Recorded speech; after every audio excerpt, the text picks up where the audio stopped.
There's a conversation most leaders are putting off right now. You know which one I mean. You don't need me to describe it in detail. You know it when you feel it. The slight drop in your stomach when you see that person's name in your diary.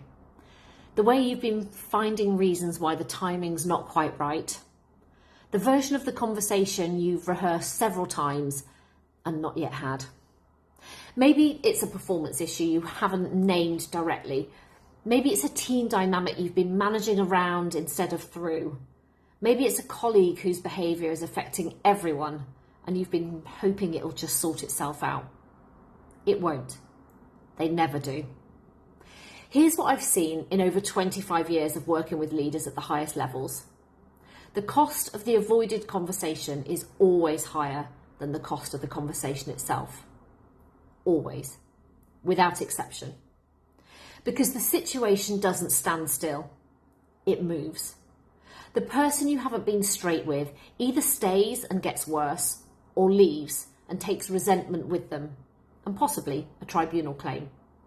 The team that's watching you manage around the problem starts making its own calculations about whether the standards you talk about are the standards you actually hold. And you carry it. The low-level tension of knowing there's something you haven't done. I use a very simple test when I work with leaders on this. It's the decent person test. That is, what would a decent person do for another person in this situation? Not a conflict-averse person, not a people-pleasing person, a decent one. Decent people tell the truth. They do it with care. They do it in a way that gives the other person something to work with, but they do it. And that's not a soft skill, that's a leadership skill. And it's one of the most valuable ones available to you right now, in a world where the complexity isn't going down and the stakes aren't getting any lower. The conversation you're putting off is not going to go away.